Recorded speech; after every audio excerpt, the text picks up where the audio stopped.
My name is Rose, and I used to think Thanksgiving was my favorite holiday. There was something sacred about it, something that reminded me of simpler days, before things got complicated, before love became conditional and gratitude became performative. This year, I arrived at my son Aaron's home with a pie in my hands and dread in my heart. It was my signature pie, the one he used to beg me to make even in the middle of July. Golden crust, tart apples, a dusting of cinnamon sugar that crackled just right with each bite. He used to say, "It doesn't feel like home without your apple pie, Mom." But that was a long time ago, before he met Monica. The house was beautiful, in a sterile, catalog-perfect way. Everything had sharp angles and white furniture that looked untouched. Monica had designed it herself, down to the marble coasters that screamed, "Don't touch unless you're part of the aesthetic."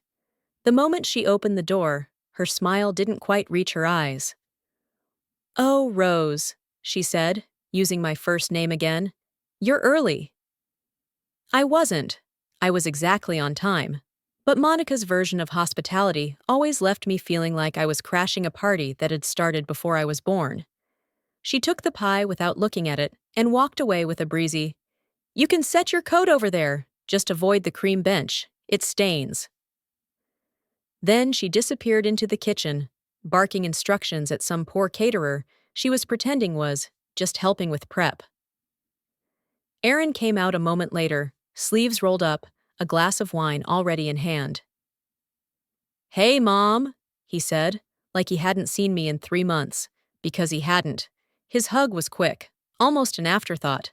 "Glad you could make it." "Of course," I said, trying to keep my voice light. "Wouldn't miss it." I wanted to ask about work, about how he was sleeping, whether the new medication for his migraines was helping, but he was already back in the dining room, talking to someone about truffle oil. My son, my sweet, empathetic Aaron, had become someone I barely recognized. The guests arrived in waves. Monica's co-workers, a couple of her Pilates friends, her mother Cynthia, with her cloud of perfume and disdain. I nodded and smiled, clutching a glass of water like it was a lifeline. No one asked about my pie. No one offered me a seat. I might as well have been the coat rack. Dinner was announced like a corporate presentation. Monica stood at the head of the table, tapping her wine glass with a manicured nail. "We're so lucky to have such a full house this year," she began, her voice syrupy. "Let's go around and introduce everyone." She gestured toward her friend group. "This is Todd, our resident office comedian, and Jenna, my soul sister from Chi Omega, and my dear mother Cynthia. You all know her." Then she turned to me, with a smile that could have cut glass. "And last but not least, Rose." A pause, a longer one than was necessary. My very own nagging mother-in-law. She laughed, then added with mock sweetness, "Kidding, kind of." A chorus of polite laughter followed, except from me. I sat there, frozen, smiling like I'd been trained to, like I always had, at every insult wrapped in a joke. But inside, something cracked. Not like a twig. No, like the foundation of a house that had been crumbling slowly for years and finally gave out. I looked at Aaron, waiting, hoping. He laughed, lightly, sipped his wine and glanced away. And just like that, the final thread of denial snapped. I was a stranger in my son's house, a prop in Monica's perfectly curated holiday table. I wasn't Mom. I wasn't Grandma. I wasn't even a person, really. I was a character in a sitcom they performed for their guests, a cautionary tale in pearls and sensible shoes. No one saw the woman who'd worked 2 jobs when Aaron was a child to keep food on the table. No one saw the mother who'd stayed up nights during his asthma attacks, or driven through blizzards to deliver forgotten homework, or skipped meals so he could eat steak once a week. They saw a nag. The rest of the introductions blurred. Monica talked about Aaron's promotion, about their planned trip to Santorini in the spring. Cynthia made a comment about how exhausting elder care can be that had everyone chuckling into their Cabernet. And I sat there, silent, smiling, breaking. After dinner, I helped clear the table. I was invisible, of course. Monica was off taking selfies with her girlfriends in the hallway mirror. Aaron had retreated to the living room to show off his new sound system. No one noticed me scraping dishes, rinsing glasses, wiping gravy off the designer tablecloth. No one thanked me. Later, as the guests slowly left, Monica handed me a plastic container. "Here," she said, "we've got too many leftovers. Take some pie home. It's store-bought. Hope that's okay." I looked at it. Then I looked at her. The pie I had baked, the one I'd spent 4 hours on, was untouched on the counter, still covered in foil. "Thanks," I said, accepting the store-bought leftovers. My voice was calm, too calm, and that's when I realized they hadn't just forgotten who I was. They'd rewritten the story completely. And now I was going to teach them that the story isn't over yet, not by a long shot. The container of store-bought pie sat on my kitchen counter, like a joke no one had the courage to laugh at. I didn't touch it. I didn't need another reminder of how far I'd fallen from the heart of my own family. My own son's table had no place for the pie I made with my hands, just like his life no longer had a place for me. I slipped off my shoes and stood barefoot on the cold tile, letting the chill climb up my legs. Sometimes, a little cold is the only thing that keeps you grounded when your soul feels like it's floating somewhere above your body.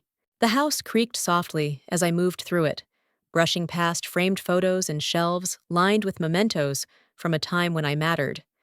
There was a finger-painted turkey Aaron made when he was 6 still stuck in a frame. His handwriting under it read, "I'm thankful for Mommy." I traced the letters with my finger, remembering the way he used to run into my arms after school, the way his face would light up just seeing me in the crowd. That light was gone now, replaced with polite disinterest, like I was a neighbor he didn't particularly like, but had to invite out of courtesy. I went to the study and turned on the lamp, a warm pool of amber light blooming across the desk. I opened the drawer and pulled out my old diary. I hadn't touched it in months, maybe a year, but I needed something to remind myself I hadn't imagined all of this, that the feeling of being quietly erased had roots, history, a pattern. The diary smelled faintly of lavender, the way it always did. I opened to a random page and began reading. March 12th, 2014. Monica is pregnant. Aaron couldn't stop smiling. He held up the sonogram like it was the crown jewels. He kissed her cheek and said he'd never loved her more. I remember thinking, she's going to be the mother of my grandchildren. I need to learn to love her. I think today I did. She handed me the ultrasound first. She didn't have to do that. It meant something. I hope it lasts. God, how naive I'd been. I flipped forward, the pages growing heavier with each turn. July 22nd, 2015. The baby's here, Eliza Rose. They used my name, or at least, that's what Aaron said. Monica told her friends it was because she liked how vintage it sounded. I offered to stay the night to help. Monica said no. She said, "We're trying to do this without outside interference." Outside interference. That's what I am now. That was the first time I cried after a visit, but it wouldn't be the last. October 10th, 2016. I brought Eliza a handmade Halloween costume, a little lamb with soft white fleece. Monica had already bought her one, a glittery pumpkin dress. "Let's not confuse her," she said. I left the lamb costume on the couch. It was gone the next time I came over. April 7th, 2017. They took a family vacation. I saw the photos on Facebook, Eliza in mouse ears, Aaron and Monica smiling in front of Cinderella's castle. I asked Aaron why they hadn't told me.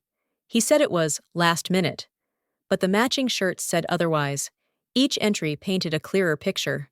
A slow, systematic detachment. A calculated coldness wrapped in sugar-coated words. I read one that made my breath catch. December 1st, 2018.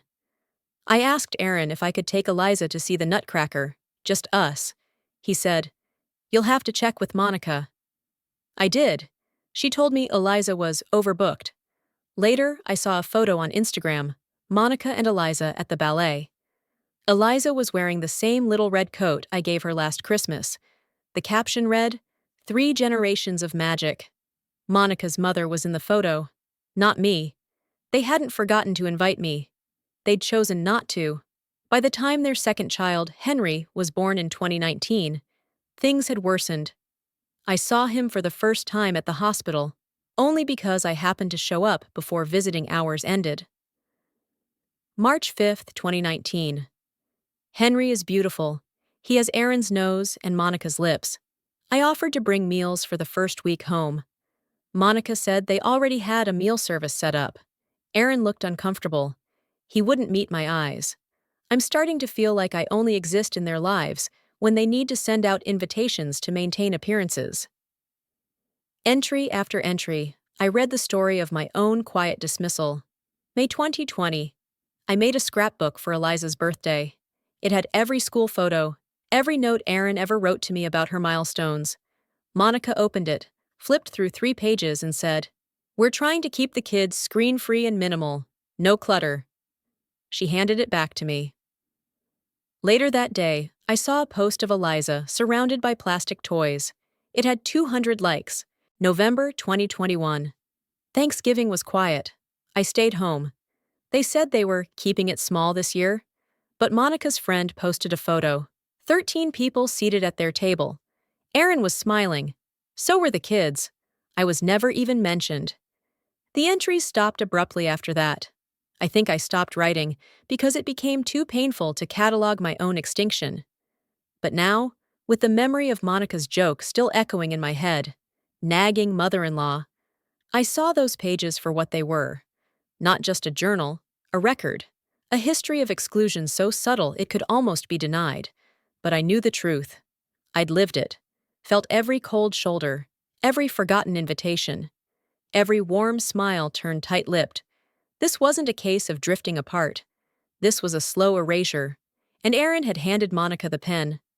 As I stared at the last blank page of the diary, I made a decision. This wasn't over.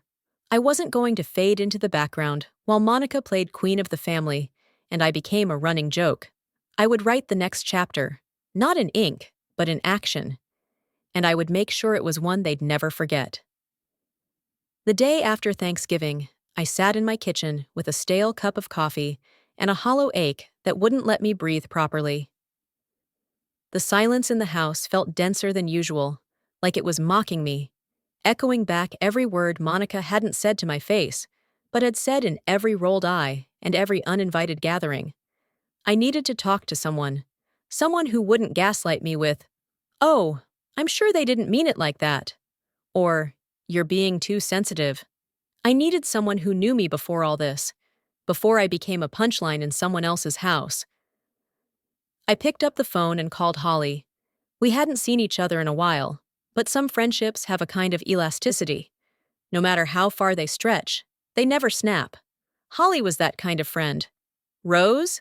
She answered after the second ring, her voice warm but surprised. "Everything all right?" I hesitated. "Can we meet, today?" She didn't ask why.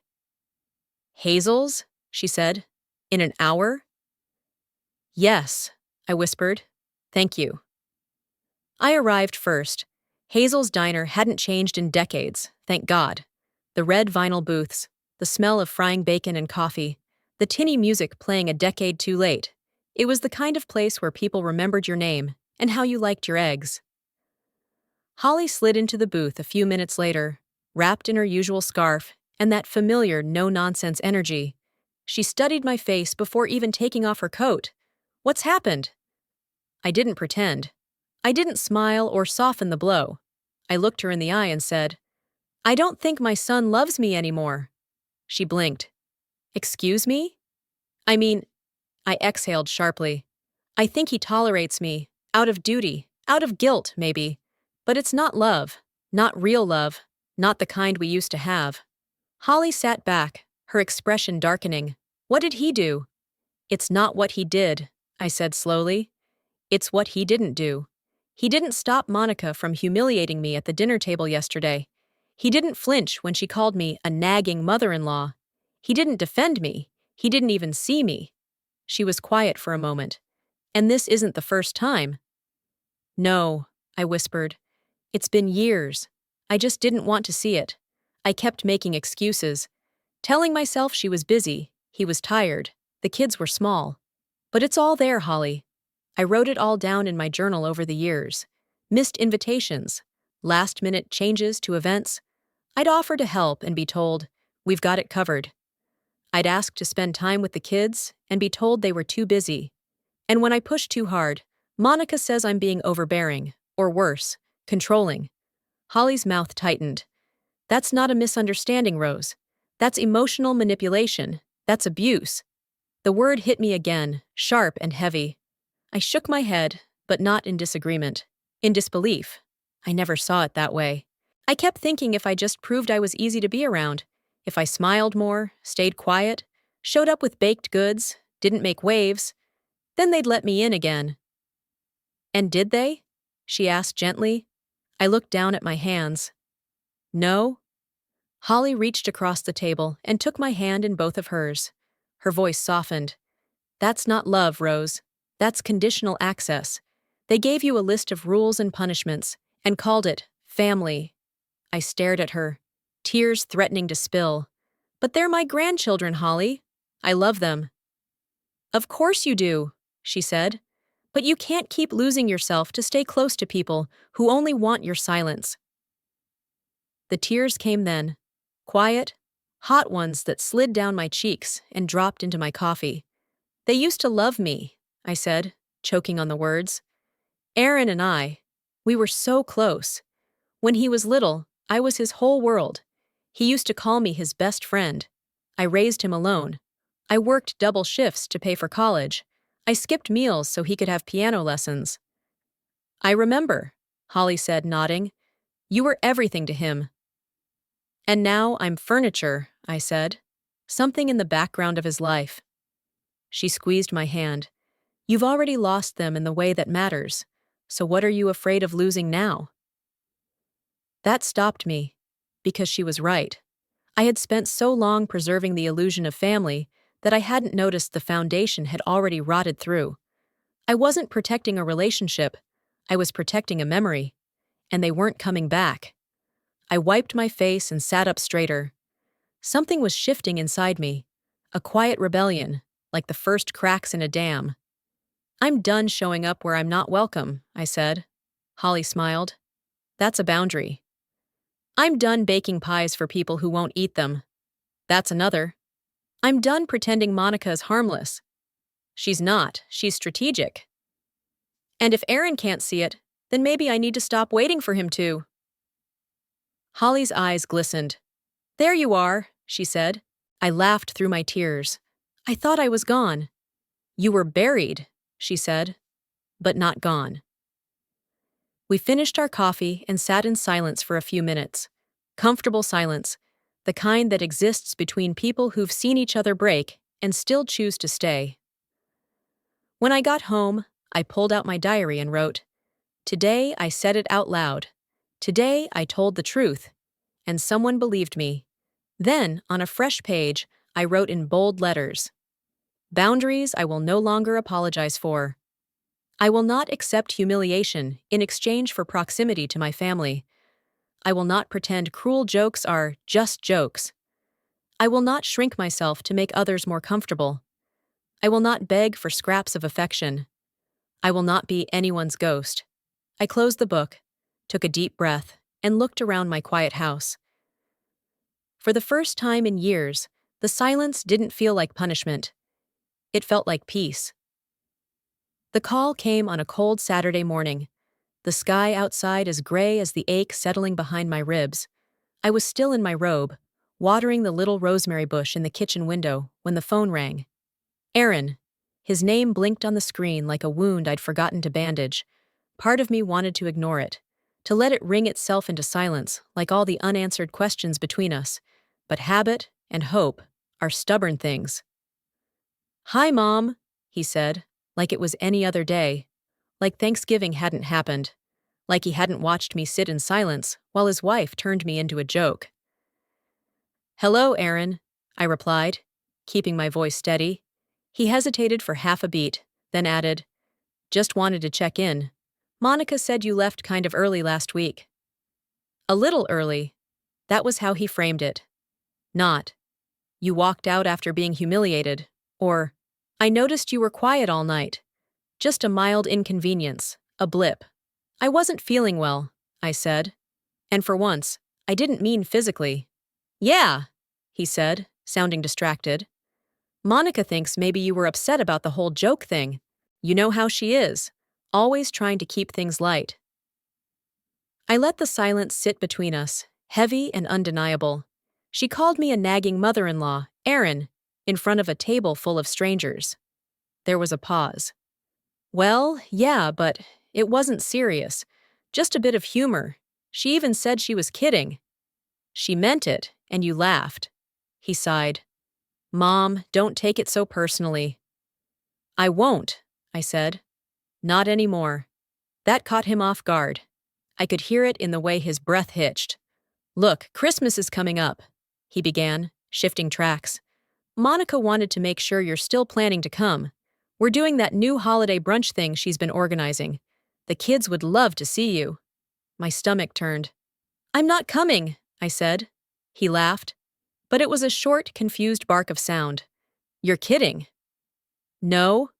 You're not coming to Christmas? No, I said again, more firmly. I'm not coming to a house where I'm disrespected, ignored, and made fun of. His tone shifted then, sliding into something I recognized all too well, guilt masquerading as confusion. Mom, come on. You're blowing this out of proportion. Monica's always like that. You've just got to let some of this roll off your back. I closed my eyes. That's the problem, Erin. I let it roll off my back for too long, and while I was doing that, I disappeared. He didn't speak, so I continued. You didn't notice when I stopped talking as much, when I started showing up late or not at all. You didn't notice that you only call when Monica wants something or needs to smooth things over. You haven't really seen me in years. That's not fair. It's true. He was quiet again. I could hear his children laughing faintly in the background. My chest tightened. I would miss them, more than anything, but I was finally choosing not to miss myself in the process. I need a break, I said simply. I need to take care of the parts of me I've let wither while I was waiting for your family to let me in. He sighed. I don't know what Monica's supposed to do. She's just trying to manage everything. It's hard with the kids and work. And what about me? I asked. Am I not also a person, with feelings, with limits? Do I not matter unless I'm baking or babysitting or biting my tongue? The silence stretched again.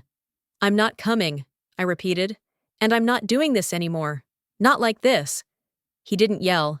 He didn't plead. He just ended the call with a stammered, Okay, I'll tell Monica. I stared at my phone for a while, the weight of what I'd done sitting heavy in my chest.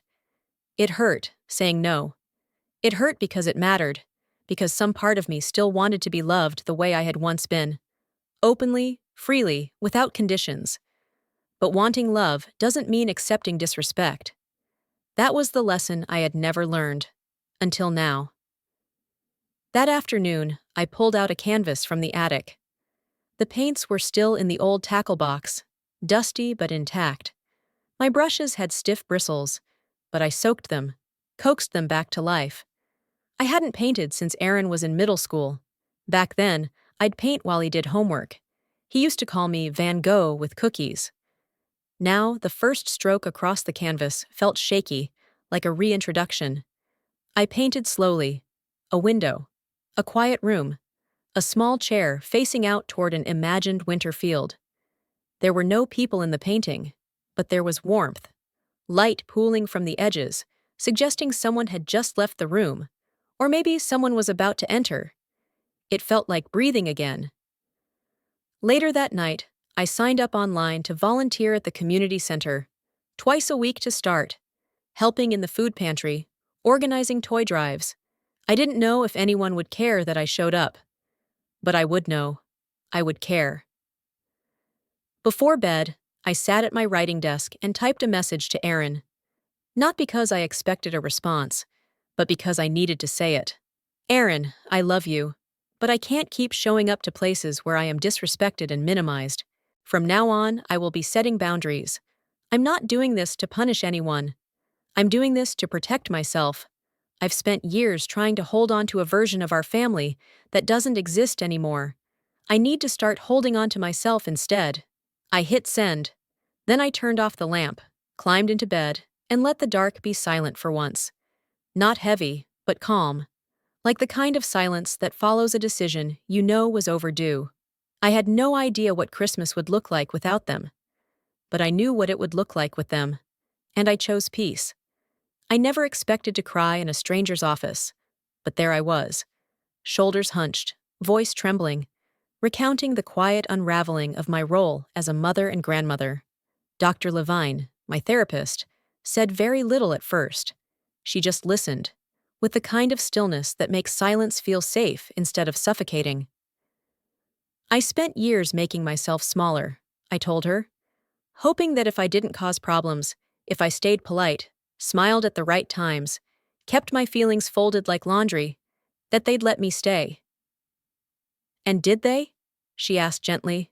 I shook my head. No. They let me stay as long as I played by Monica's rules, which meant no opinions, no requests, and absolutely no expectations. I could feel the heat in my chest as I said it, like a kettle that had spent too long on the stove and was finally whistling. Dr. Levine didn't rush to fix it. She let the weight of my words hang in the air. What happens, she finally asked, when someone spends years not being allowed to be themselves? I think they forget who that self even was, I whispered. She nodded. And what happens when they start to remember? That's when I cried. Not loud, sobbing cries, but soft, quiet ones, the kind that sneak up on you because they've been waiting behind your eyes for far too long. I left her office that day feeling fragile but changed. For the first time in decades, I wasn't waiting to be rescued or redeemed. I was walking, slowly, back to myself. That night, I painted again. The canvas was larger this time, the scene more vivid. A path through the woods, dappled sunlight, and at the center, a bench, empty again, but this time surrounded by color, life, possibility. Not abandonment, solitude. The next morning, my phone buzzed with a message that caught me entirely off guard. Hi, Grandma. It's Emily. I got this number from Dad's phone. Are you mad at us? Emily, my granddaughter, 14 now. Gentle, observant, the kind of child who always saw more than adults realized. I stared at her words, feeling a twist of guilt and longing. I hadn't seen her in almost a month, not since that Thanksgiving table where I smiled through tears while Monica performed her cruel comedy act. I typed back carefully. Sweetheart, I'm not mad at you. I could never be mad at you. But I am sad. And I miss you. Would you like to talk? Her response came within seconds. Yes. I miss you too. Can we meet? I told her I'd pick her up near the library Saturday afternoon. She said she'd tell her mom she was going to a study group. That part broke my heart. That a granddaughter would feel the need to sneak out to see her grandmother. But I understood. I told her I'd be there. The afternoon was bright but cold. I wore my red scarf, the one I'd knitted the winter Emily was born, and waited near the old stone steps outside the library. When I saw her, my breath caught. She looked older, taller, her hair pulled into a messy braid, but around her neck was the purple scarf I made her 2 years ago, the one Monica once called too homemade looking. When she spotted me, she hesitated for a second, then walked quickly into my arms. For a moment, we didn't speak. I just held her, breathing in the familiar scent of vanilla lotion and winter air. We walked the long path through the park, past the frozen pond and quiet trees. I let her set the pace, both in steps and in words. Mom said you were mad and being dramatic, she said after a while, her voice small. I know she did, I said gently, but sometimes grown-ups use words like dramatic when they're uncomfortable with truth. Emily looked up at me. Are you mad at her? I took a deep breath. I'm hurt, I said honestly. I'm hurt that she doesn't see me, that she tries to control how I show love, and I'm hurt that your dad lets it happen. I don't like how she talks about you, Emily whispered. She says you're difficult, but you never seemed that way to me. I stopped walking, turned to her. You've always been kind to me, Emily. You've always seen who I really am. She blinked back tears. I didn't know if you still wanted to see me. Dad says you're distancing yourself. I'm setting boundaries, I said. That means I'm choosing not to be in places where I'm hurt, but it doesn't mean I've stopped loving you. She nodded slowly. I want to come see you, just us. You can? Anytime, I said, squeezing her hand. My house is always open to you. She smiled, and it was the kind of smile I hadn't seen from her in years. Unguarded, real. That Saturday, we spent 3 hours together. She came to my home, and I showed her my paintings. She picked her favorite and asked if she could try. I set her up at the kitchen table with brushes and watercolors and the last piece of untouched canvas I had. She painted a bird. It's flying away, she said, but not because it's scared, just because it finally can. I blinked back tears. That's beautiful. It's you, she said simply. Later, when I drove her back, she asked, Will Mom be mad? I was honest. Maybe, but that's not your fault. She nodded. I don't want to be like her. You get to choose, I said, and you're choosing kindness. That's what matters. When I got home, I sat at my desk and wrote, Today, I spent 3 hours with my granddaughter. There were no rules, no gatekeepers, no scripts, just truth, laughter, and color. Today, I wasn't a ghost. I was a grandmother. I don't know what Monica will say when she finds out. I don't know what war will be waged behind closed doors. But I do know this. Emily came to me, not out of guilt, not out of pressure, out of love. And that's enough. The cafe Emily picked was tucked between a bookstore and a flower shop, one of those charming little places that smelled like cinnamon and possibility. I got there early, as I always do, nerves fizzing in my chest despite the warm smell of espresso and vanilla drifting from the counter. I picked a booth near the window, somewhere we wouldn't be easily overheard. I wanted our meeting to feel normal for her, like two people reconnecting, not some act of rebellion that her mother could twist into manipulation, because that's what Monica did best. She didn't need to forbid, she just had to frame. And once something was labeled problematic, Erin fell in line. The bell over the door jingled, and there she was, Emily, with her hair in a loose braid and cheeks pink from the cold. She smiled when she saw me, the kind of genuine, unfiltered joy that pierced right through the bruises life had been layering on my soul. Grandma, she said as she hurried over, plopping into the seat across from me. I've missed you, I said softly. She grinned. Me too. We ordered hot chocolates with whipped cream and shared a cookie the size of a plate. It was easy at first. Light talk, school stories, the girl who cheated off her math test, and the boy who kept humming in class like he was the main character in a movie. She made me laugh until my sides hurt. Then her expression shifted. Can I ask you something kind of weird? Of course. What did you do before you retired? Like for a job? I blinked. What do you mean? She shrugged. Dad says you were just at home. And Mom said you never worked, really. That you just kind of hovered after he moved out. My stomach dropped. Hovered.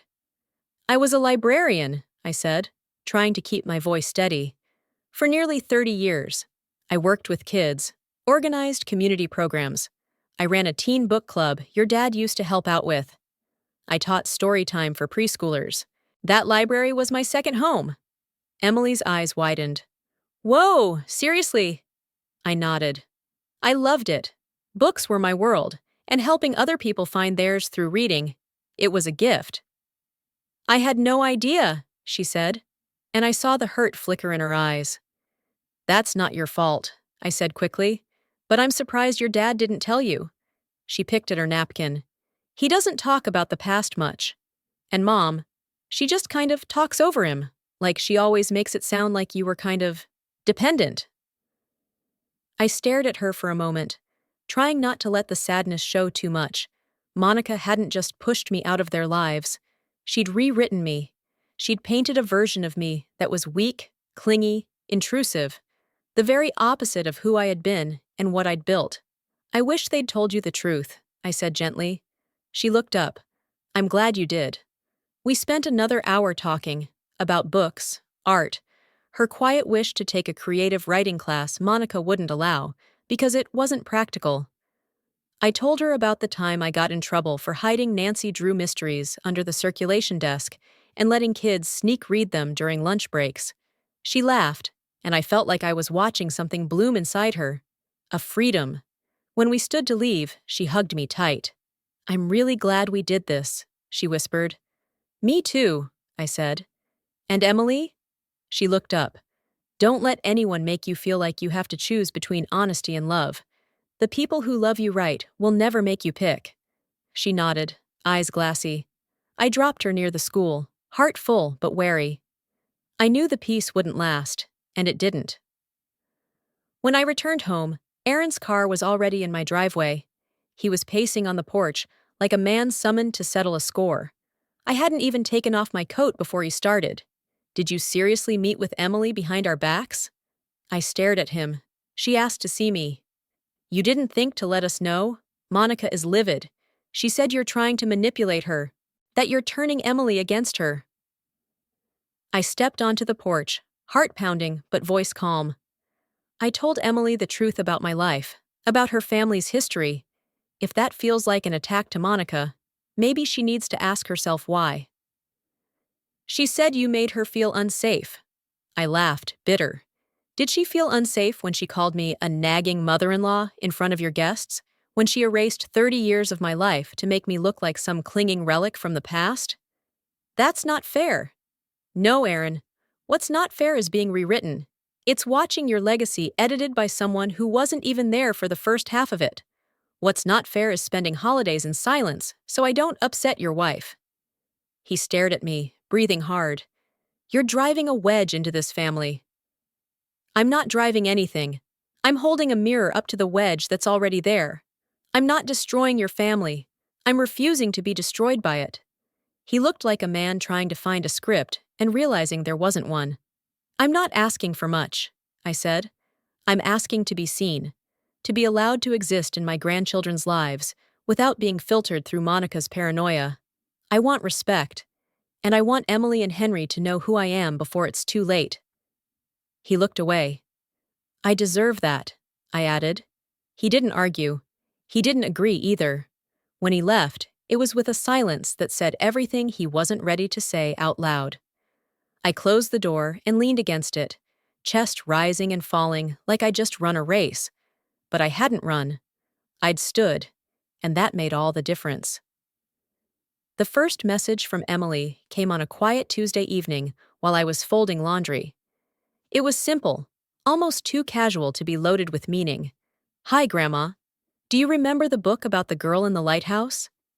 I read it. I loved it. Do you have more like that?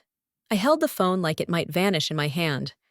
My granddaughter, Monica's daughter, was reaching for me again, not through forced pleasantries at family dinners, not under the watchful eye of her mother, but directly, willfully.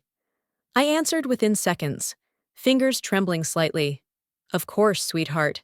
I have a whole shelf full of stories just like it. I'll make you a list. That opened the floodgates. Over the following days, messages came more often, each one a thread across the void Monica had worked so hard to stretch between us. I wrote a story in English and got an A. It was about a girl who lives in a world without color, but she keeps a box of crayons hidden in her drawer. Want me to send it to you? Mom says I should spend less time talking to you. She said it confuses me. But I'm not confused. I just miss you. You're my grandma. I don't need anyone's permission to love you, right? Each message felt like sunlight through the cracks. Then, one morning in March, my phone rang. Aaron. I hadn't spoken to him directly since the porch confrontation in winter. I stared at the screen, debating, wondering what version of my son I'd hear this time. Defensive? Dismissive? Distant? I picked up. "Hi, Mom," he said. His voice was soft. Not weary exactly, but stripped of its usual armor. "Hello, Aaron." "I was wondering." He hesitated, and I waited. "Would you come for Easter dinner?" I paused. "Is this Monica's idea?" "No," he said quickly. "She doesn't know I'm calling. Not yet." Something in my chest tightened. "Then why are you asking?" "Because I want to fix this." He took a breath, and I could hear a weight in it. "Emily's been talking to you. I know. I saw some of the messages. She showed me." My stomach dropped. "She thought I'd be mad," he continued. "But I wasn't. I was ashamed." I sat down slowly. "She said you told her about your job, that you were a librarian, that you used to run reading programs." "I did," I said softly, "for nearly 3 decades." He was silent for a moment. Then, "I didn't even know that, Mom." "You used to come shelve books with me," I said, a smile tugging at my lips. "You were 8. You liked the smell of the hardcover dust jackets and used to make towers from the returns." "I don't remember," he whispered. "Or maybe I made myself forget. You were just a boy." "I'm not anymore. And I can't keep pretending that the version of you Monica built is the truth. It's not." I closed my eyes. Let the words sink in. "I want you to come to Easter, not as a guest, as family. I want you to know that I see you. I want to start over." "I'm not sure I can just walk into that house," I said. "Not like nothing happened. Not like I haven't been excluded for years." "I don't expect you to forget," he said. "I just want to start making space for you again. A real space." My throat tightened. "Emily's seeing everything now. She's smart. She started asking the hard questions about why you're not around, about why she only hears about you in whispers or warnings." "I always knew she'd be the first to ask," I said, my voice barely above a whisper. "She's the one who told me to call you," he added, and the tears came before I could stop them. I sniffed. "She's braver than both of us." He exhaled sharply. "Mom, I let Monica steer our whole lives, and I let her make you the villain. It was easier than standing up. But I'm tired. I'm tired of pretending that keeping peace means keeping you out." There was something different in him this time. A loosened grip, a broken rhythm. "Does Monica know you feel this way?" "No. Not yet. She's already suspicious. We had a fight last week. She said I've changed. That I'm letting old ghosts come between us. She meant you. And what did you say?" "I told her I'm not letting anyone tell me who I can love." The silence that followed was thick with grief and gratitude. I finally whispered, "I'll come." His voice broke. "Thank you." That evening, I received a message from Emily. "Dad told me you're coming. I saved you the seat next to the window. It gets the best sunlight, remember?" Yes. I remembered. I remembered the early years, when I was still welcome, when that chair had been mine without negotiation, when Emily would crawl into my lap and we'd read picture books while Monica smiled from a polite distance, tolerating me. Now that smile was gone, and the distance was no longer mine to maintain. It was hers to manage. And suddenly, that window seat wasn't just a spot at a table. It was a small sacred act of resistance. The message came on a Thursday. Short, plain, almost clinical. "Can we meet? Just us. I want to talk." It was from Aaron. I stared at it for a while, thumb hovering over the screen, rereading it as if I'd missed some hidden meaning. I hadn't heard from him since his invitation to Easter dinner, an invitation I was still cautious about accepting, even after our recent thaw. I typed back, "Okay? Where?" He named the cafe where I'd first met with Emily, the place with the silly foam art and the tiny bell over the door that always rang twice, once when you entered and once as if to ask, "Are you sure you're ready for this?" I arrived early. Again. The barista recognized me from before and smiled kindly. "Hot chocolate, right?" I nodded, grateful for the familiarity. The cafe was mostly empty.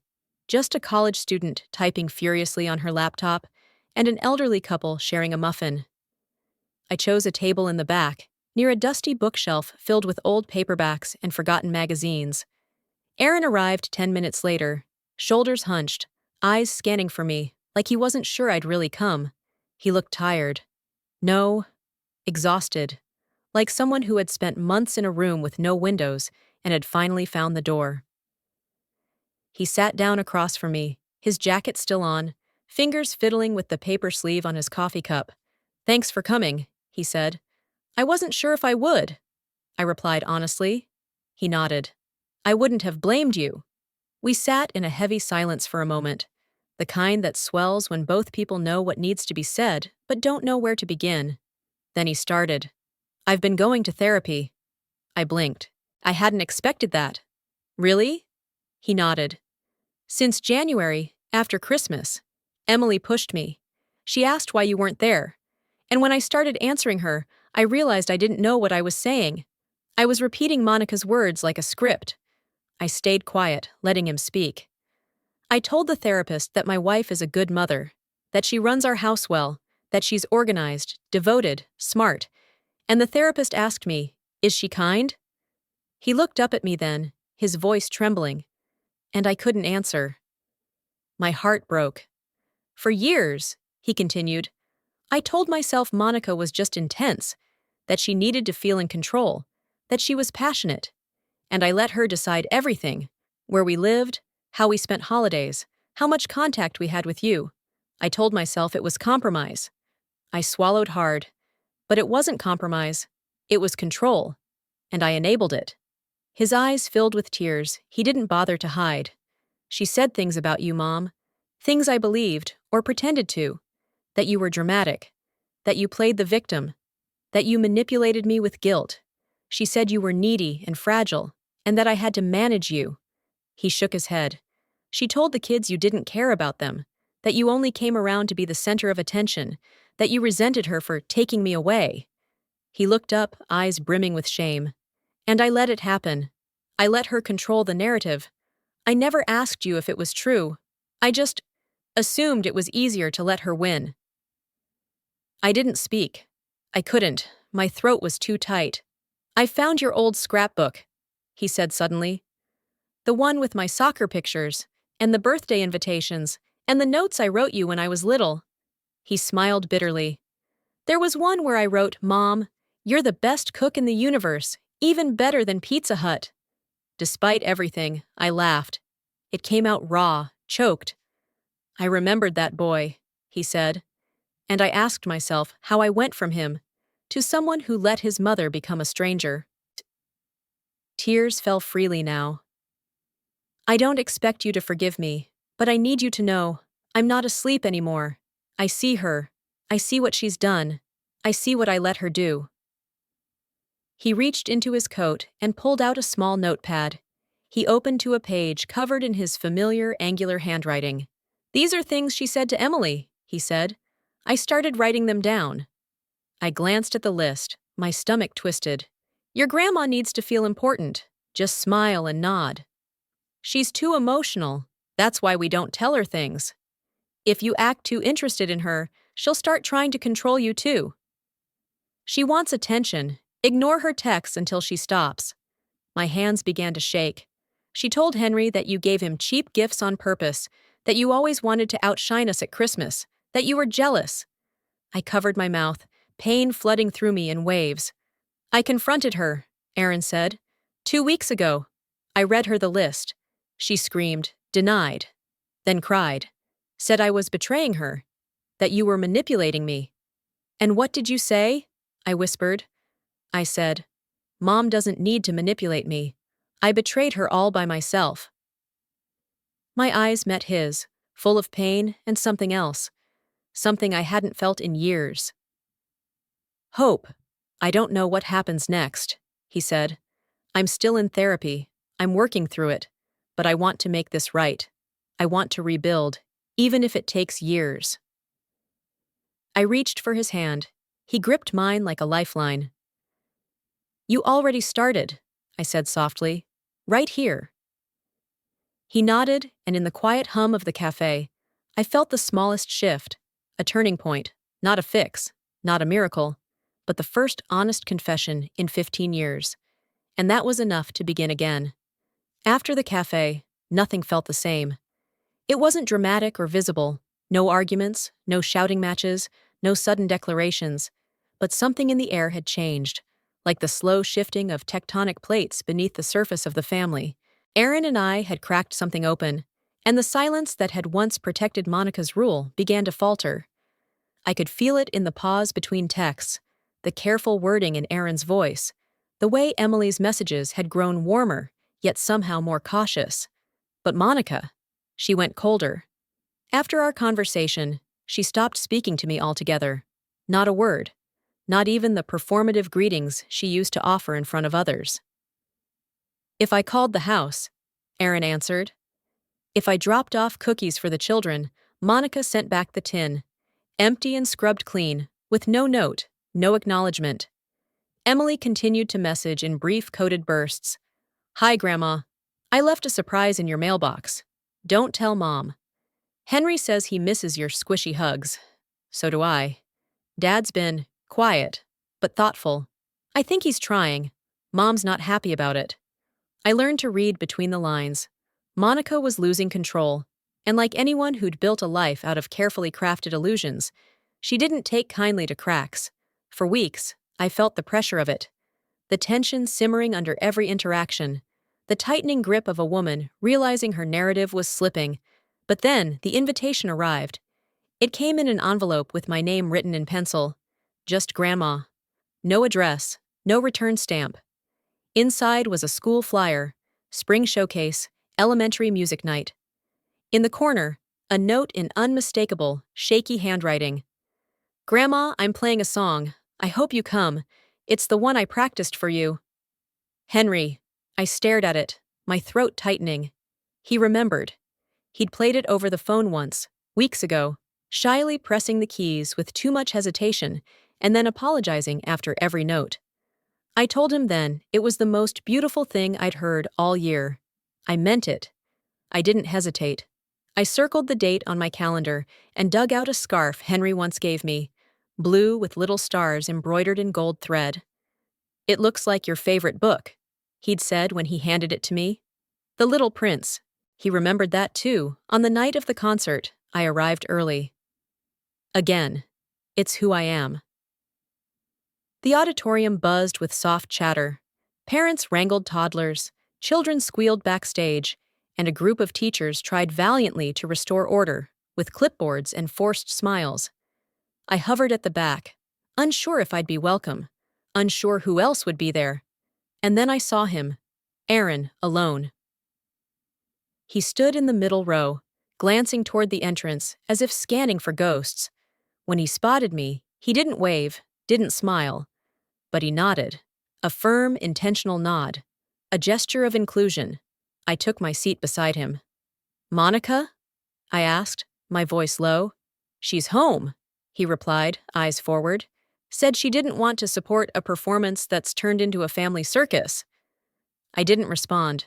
I didn't need to. Her absence was louder than any presence she could have offered. The lights dimmed, and the first group shuffled on stage, nervous 6-year-olds holding tambourines like precious relics.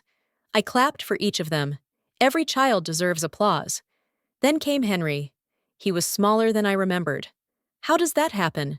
One moment they're hugging your waist, and the next, you're watching them from afar, measuring their growth in seconds stolen from strained family dinners. He stepped onto the stage with stiff shoulders and a too-big bow tie.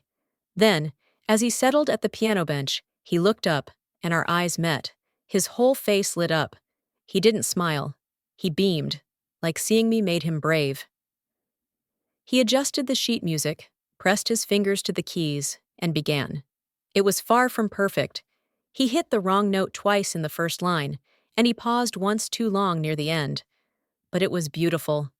Not because of the melody, but because every note was played with care, with intention, with love. The applause swelled around us, but I only heard the soft thud of my own heart, the sting of unshed tears. Aaron clapped beside me, slower than most, but with eyes that shimmered with pride. After the show, families flooded into the hall. Parents snapped photos. Children buzzed with sugar and adrenaline. And then I heard his voice.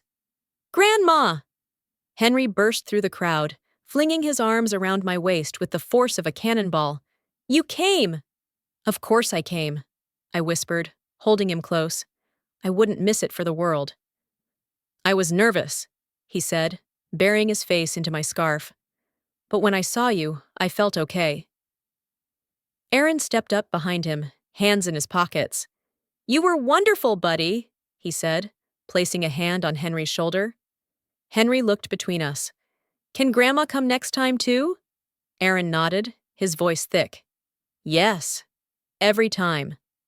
I looked around then, expecting disapproving glances, whispering parents, judgmental stares. Instead, I saw something else. A few teachers smiled at me warmly. One nodded, then approached. You're Henry's grandmother? She asked. Yes, I said carefully. He talks about you a lot. Said you used to read him stories about flying foxes and time-traveling cats?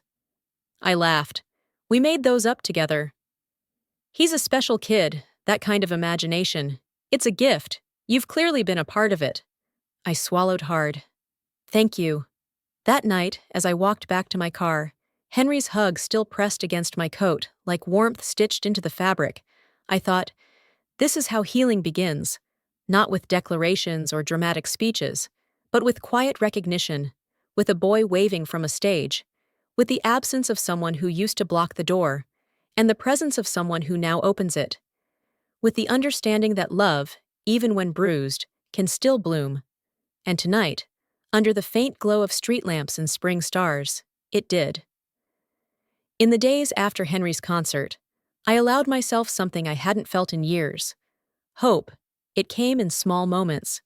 Emily's delighted texts about her performance, Aaron's quiet gestures of inclusion, and Henry's spontaneous video call just to show me the ribbon he'd won from his teacher. It felt like spring after a brutal winter, cautious but persistent.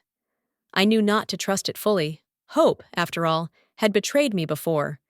But I couldn't help but feel the thaw. Then, one afternoon, everything shifted. Aaron called, his voice shaking. I need to see you. Now. It's about the kids. And the money. I told him to come. When he arrived, he didn't knock. Just stepped inside, looking like someone who had stared down a truth too painful to speak. He was holding a thick file folder, papers spilling out the edges. He didn't sit. She lied, he said. All this time. About everything. I rose slowly from the kitchen table. What are you talking about? He dropped the folder onto the table with a slap. The education fund. The accounts. I asked Monica to show me the balances last week after the concert. She made excuses, said she was consolidating, that I didn't need to worry, so I called the bank. He opened the folder and began spreading papers across the table. She stopped contributing 2 years ago. The account was emptied a year ago. $48,000 gone. I stared at the statements. Withdrawals, transfers, fees, all in Monica's name. She told me we couldn't afford piano lessons, or Emily's summer writing retreat, or even new clothes for Henry's band performances. He laughed, bitter. And I believed her. I thought I was just spending too much elsewhere. I stopped questioning. I told the kids no because I thought I had to. His hands shook. Where did the money go? I asked gently. I don't know yet. Some went to a separate account in her name. Some to things I can't trace. She said she was using it for emergencies. But there were no emergencies. No medical bills. No sudden expenses. He sank into the chair across from me, head in his hands. She was hiding it. From me. From all of us. I sat beside him and placed a hand on his shoulder. It gets worse, he said quietly. Emily's sheet music. What about it? She told me it was from a book you gave her, a special one. I nodded slowly. I remember. I thought it was sweet. Aaron shook his head. She made it up. What? She composed it herself, said she heard something in her head and played until it sounded right, but she told me it came from you because Monica had forbidden her from taking music lessons, and she knew if she said it came from you, I wouldn't question it. The words hit like a blow to the chest. She used you as a cover, he whispered. Because you're safe to her. You're where her dreams feel possible. I covered my mouth, stunned. I asked Monica about it, Erin went on. She said music was a waste of time, that we couldn't afford to cater to whims. She said Emily was being dramatic. I clenched my hands in my lap, trying to stay steady. Emily told me she cried for 2 weeks after being told no, that she still practices in secret, with the keyboard you gave her. My heart cracked. Mom, my daughter is afraid to dream out loud, because of her own mother. He looked up at me, his face pale. I let this happen. I let Monica shape them the way she shaped me. I thought it was easier to go along. But now, I see it. I see what she's taken. From them. From me. From you. He let out a breath that sounded like a release of 15 years of denial. I told her I knew, he said, that I saw the bank statements, that I talked to Emily, that I wouldn't be lied to anymore. What did she say? She said I was being manipulated by you, that you were turning the kids against her, that you always wanted to replace her. I flinched, but stayed quiet. I told her the truth, he said, that I finally saw what she'd been doing, that I wasn't going to protect her version of reality anymore. And what did she do? He hesitated. She packed a bag. My eyes widened. She's staying at her sister's, said she needs space to think. But really, I think she knows she's lost control. I sat still, trying to absorb the weight of it all. She told the kids she was going on a trip, left it vague. But Emily knows, Henry suspects. And me. I'm finally breathing. He looked at me, tears in his eyes. I need to say thank you. For what? For not giving up on me, for still being here, for giving my kids the kind of safety I was too scared to provide.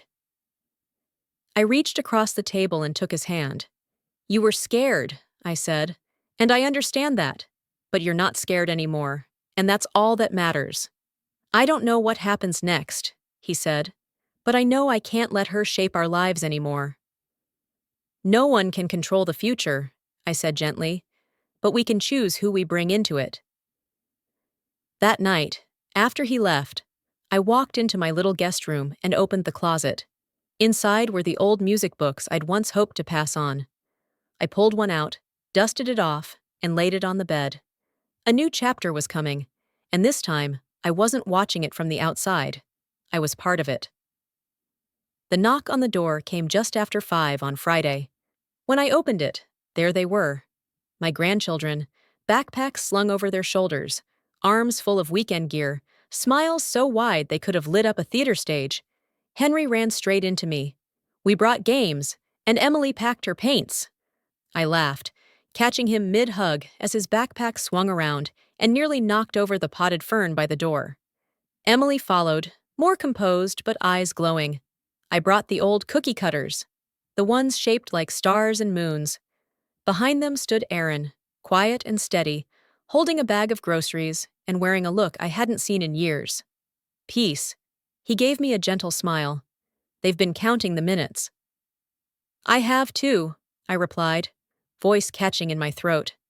As they spilled into the house, dumping bags, calling dibs on the good blanket, it struck me. This wasn't a visit. This wasn't a compromise. This was ours, our weekend, our time. No Monica, no tension, just the 3 of us. And Aaron. Well, he was part of this too. But not just as their father. He was, for the first time in years, my son again.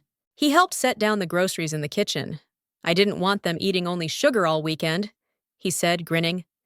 I was planning to balance it with cinnamon toast and pancakes shaped like hearts, I replied. He chuckled. Good. They'll never leave. Then, more seriously, thank you for saying yes. Always. He kissed my cheek and left with a wave, and for the first time, the door closed not as a wall between us, but as a seal around something sacred. We began with the cookies, a tradition resurrected.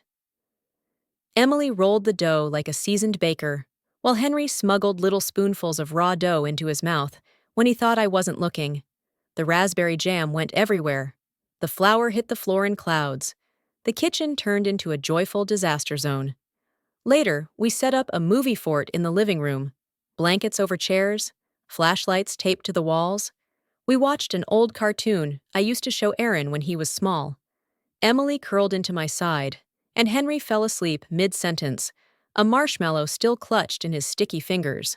I didn't clean right away. I sat there, holding both of them as the credits rolled, memorizing the moment. Saturday, we painted in the garden. Emily brought a canvas and asked me to pose like a noble queen. I wore my old sun hat and a ridiculous pink scarf. Henry painted a lopsided dinosaur playing a piano. He said it was me. By Sunday morning, we'd baked again, played every game in the closet, and reread Emily's favorite story about a girl who collects wishes in glass jars. That afternoon, Aaron arrived. He stood in the doorway, blinking in surprise at the sight before him. Emily reading aloud. Henry sprawled across a beanbag chair, the scent of fresh bread in the air. His eyes softened. "They look at home," he said. "They are?" I replied simply. We sat at the table while the kids packed. He looked rested, clear-eyed. "I've made a decision," he said, folding his hands. "Monica is moving out." I didn't react right away. "She's staying with her sister for now," he continued. "I asked for space, time to think, and I've been thinking a lot." He glanced up at me. "I spent so many years trying to keep things stable that I didn't realize how unstable everything really was." I nodded. "She's angry, hurt, but she's not sorry. And I've finally accepted that I can't heal this family while pretending that manipulation is love."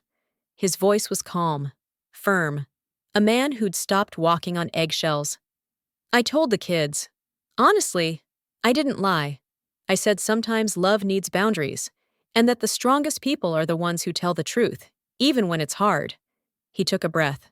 "I've started therapy again, regular sessions, and I enrolled Emily and Henry in a family counseling program. I want you to come too. You're a part of this family. They need you there." Tears filled my eyes. "I want us to rebuild, Mom. Together.